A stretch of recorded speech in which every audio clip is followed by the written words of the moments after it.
There's 6 deadly causes of chest pain that you have to know if you're going to work in emergency medicine.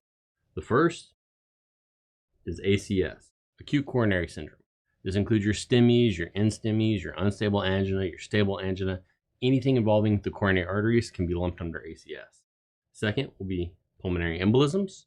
Third would be aortic dissection. Next, pneumothorax, specifically a tension pneumothorax, is when it becomes life-threatening. Next after that, you got to think about Boerhaave, and then finally, tamponade.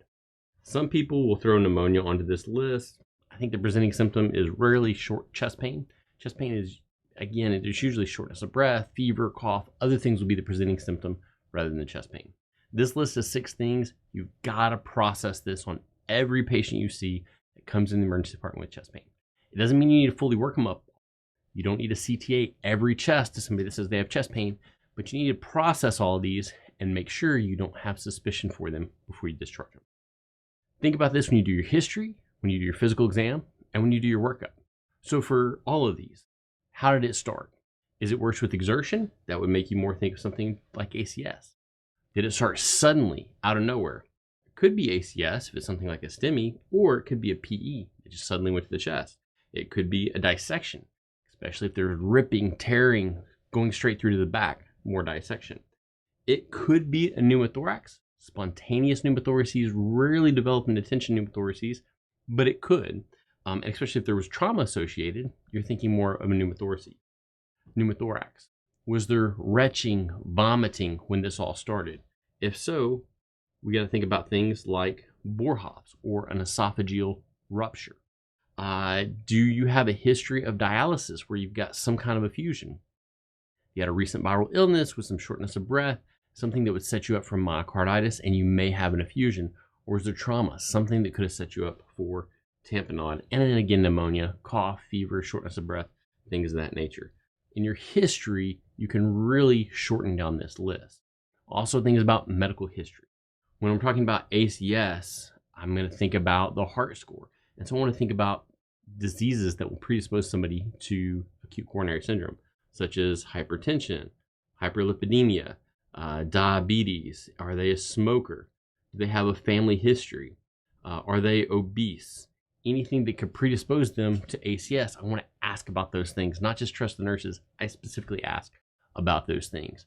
For PE, have you had prolonged immobilization? Have you been on long airplane rides recently? Do you have a history of blood clots? Do you have an active history of cancer? For all these, a detailed history and physical exam is going to be your first step to narrow down this list. And then you want to start with your workup.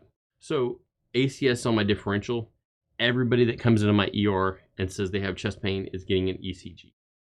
Every attending is a little bit different. For me, if this person is less than 25 and has no risk factors for ACS, EKG may be the only workup I do for ACS if the history is not classic for it. Any patient can have a STEMI, even an 18-year-old.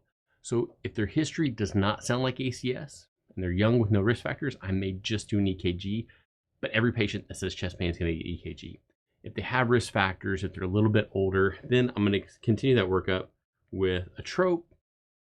If they have a narrow coronary and they become anemic, they lose oxygen carrying capacity, so I want to know what their HNH are. I'm going to check a CBC, and then again, they may have pericarditis, other things, so I'm going to check a basic metabolic panel.